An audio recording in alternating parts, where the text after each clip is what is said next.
লজ্জা পায় এখন আসলে।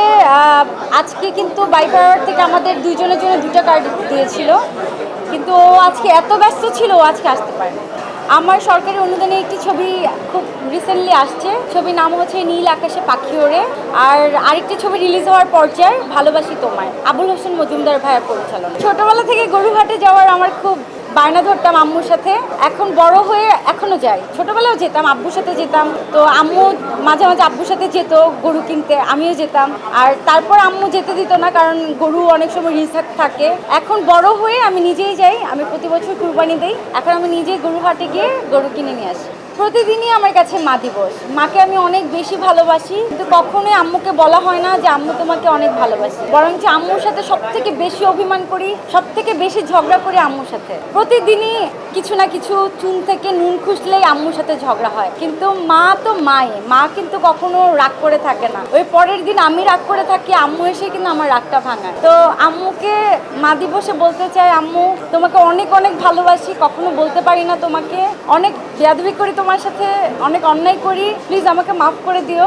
কিন্তু আম্মু তোমাকে অনেক বেশি ভালোবাসে। প্রতিটা মাই চায় তার সন্তানরা তাকে ভালোবাসুক, প্রতিটা মাই চায় সন্তানরা তাদের কথা শুনুক, সন্তানরা তাদের বাধ্য সন্তান হোক। কিন্তু জানি না কার ভাগ্যে কেমন আছে। আমি আমার ফ্যামিলিকে অনেক বেশি ভালোবাসি, আমার মাকে অনেক বেশি ভালোবাসি। আমি চাই আমার যতদিন জীবন আছে আমার মাকে আমি আগলে রাখি। আমার বাবা নেই, আমার বাবা মারা গেছে, কিন্তু আমার মাই আমার সব। তো আম্মুর সাথে অনেক অভিমান হয় মাঝে মাঝে। আম্মু মানে আমার কাছ থেকে দূরে সরে যেতে চায়, আবার আমাকে ভালোবেসে আবার আমাকে আগলে রাখে। মা তো মাঝে মাঝে আমিও ফিল করি, আমি যখন মা হব তখন কি আমার সন্তানরা আমার সাথে এরকম করবে। তখন আম্মু বলে যে যখন মা হবি তখন বুঝতে পারবে যে মা কি ছিল। মাঝে মাঝে অন্যায় করি, ভুল করি, আবার রিয়েলাইজ করি, কিন্তু আম্মুকে সরি বলতে পারি না কখনো। আম্মুর সামনে যাই লজ্জা লাগে। একবার ভাবি যে আম্মুকে সরি বলবো, যে গিয়ে বলবো যে আচ্ছা আম্মু ভুল হয়েছে, অনেক চিল্লাচিল্লি করছি, তোমার সাথে রাগারাগি করছি, মাফ করে দিও। আবার গিয়ে দরজার সামনে থেকে আবার রাগ করে আবার চলে আসে। তো আর বলা হয় না।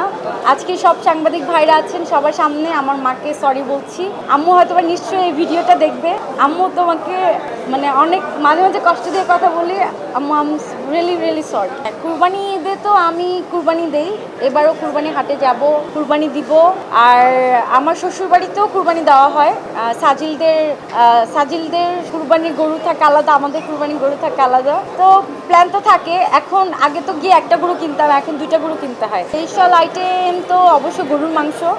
আমি নিজে রান্না করতে, এর আগে রান্না পারতাম না, এখন রিসেন্ট রান্না শিখেছি আমি। তো এখন আমি টুকটাক মাঝে মাঝে বিফ রান্না করি, চিকেন রান্না করি, তারপর হচ্ছে ইলিশ মাছ ভুনা করি। মাঝে মাঝে আমি রান্না করার ট্রাই করি। তো আমি গরু মাংসটা একবার রান্না করেছিলাম, অনেক মজা হয়েছিল।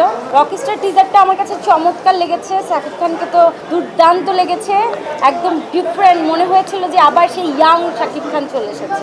তো আমার ইচ্ছা আছে এই ছবিটা আমি হলে গিয়ে দেখি।